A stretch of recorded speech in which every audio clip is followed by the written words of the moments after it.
Welcome.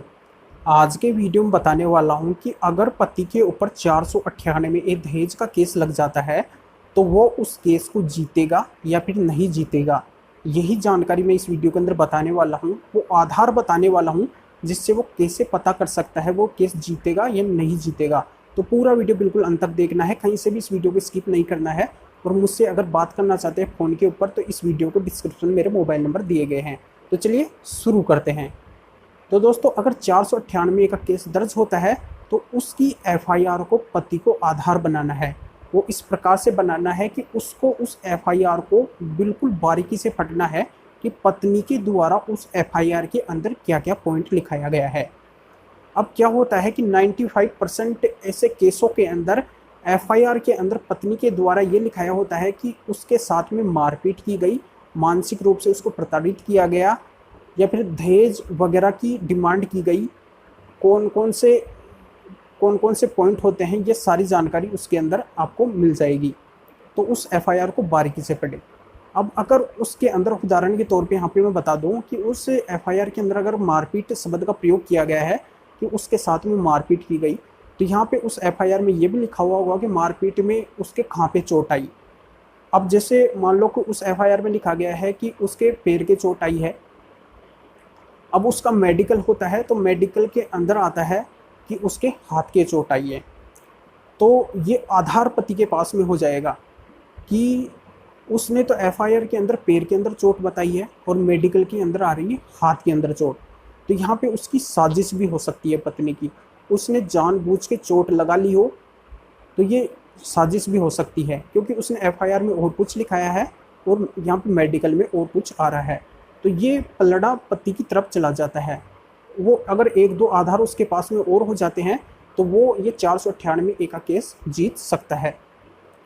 अब इसमें दूसरा आधार ये भी हो सकता है, जैसे पत्नी को मानसिक रूप से प्रताड़ित किया गया, उसके ऊपर प्रेशर डाला गया, उसके साथ में अन्य किसी तरीके से टॉर्चर किया गया, रोज़ उससे दहेज की डिमांड की जाती थी। तो अगर इन सब का प्रूफ है पत्नी के पास में है, मान लो कोई वीडियो वगैरह है, कोई ऑडियो वगैरह है, अगर ये प्रूफ पत्नी के पास में है तो यहाँ पे पत्नी का पलड़ा भारी हो जाता है। पत्नी की तरफ वो केस चला जाता है 498 का। अगर उसके पास में एक दो प्रूफ और हैं तो वो केस जीत जाएगी।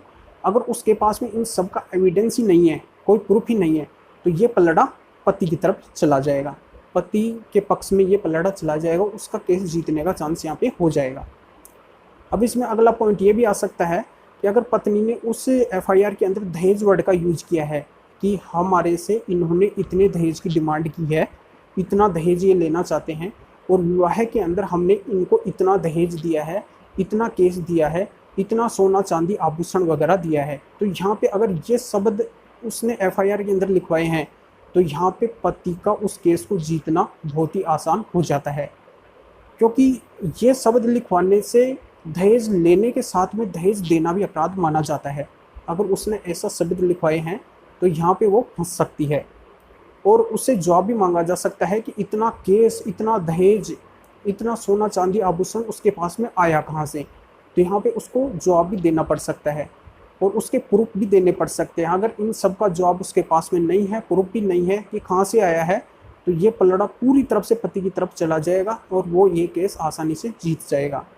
तो ऐसे ही कई आधार हो सकते हैं जो पति को एफआईआर से मिल सकते हैं। तो उस एफआईआर को बारीकी से पति को पढ़ना है कि उसमें क्या क्या लिखे गए हैं। अगर उसके अंदर जो लिखा गया है उसके खिलाफ अगर प्रूफ एविडेंस पति पेश कर देता है कोर्ट के अंदर तो पति उस केस को आसानी से जीत सकता है। अगर पति के पास में उन सब के प्रूफ ही नहीं है, अगर उसने जो भी एफआईआर के अंदर लिखवाया है पत्नी ने वो बिल्कुल सही लिखवाया है, तो यहाँ पे पत्नी का पलड़ा भारी हो जाता है। अब इसमें एफआईआर के साथ में चार्जशीट भी एक आधार हो सकती है। जैसे पुलिस के द्वारा कोर्ट में चार्जशीट पेश की जाती है, तो चार्जशीट में अगर और कुछ लिखाया गया है, एफआईआर में और कुछ लिखाया गया है, तो इस आधार पे भी पति उस केस को चुनौती दे सकता है कि इस एफआईआर में और कुछ है, चार्जशीट में और कुछ है। तो उस आधार पे भी एविडेंस पेश करके और पति उस केस को जीत सकता है। अगर एफआईआर और चार्जशीट में सेम बातें लिखाई गई हैं तो वो इस केस को नहीं जीत सकता है। तो ये जानकारी है जो पति को रखनी है। एफआईआर और चार्जशीट को आधार बनाना है और उसके खिलाफ उसको प्रूफ यहाँ पे पेश करना है। जो बातें उसने लिखवाई है उसके खिलाफत में उसके अपोजिट जो भी एविडेंस और प्रूफ हैं वो पति को पेश करना है, कलेक्ट करने हैं। और अगर वो सारे प्रूफ उसके पास में तो बिल्कुल आसानी से वो केस जीत जाएगा। तो ये जानकारी आपके समझ में आ गई होगी। तो इस वीडियो को लाइक करें और ज़्यादा से ज़्यादा इस वीडियो को शेयर करें, जो और लोगों तक भी ये वीडियो पहुंच सके और वो भी अपनी इस 498 के जो दलदल में वो फंसे हुए हैं इस केस से वो आज़ाद हो सके, इन आधारों के आधार पे वो पता लगा सके। आप इस चैनल को सब्सक्राइब नहीं किए हैं तो सब्सक्राइब कीजिए और बेल आइकन दबाइए। धन्यवाद।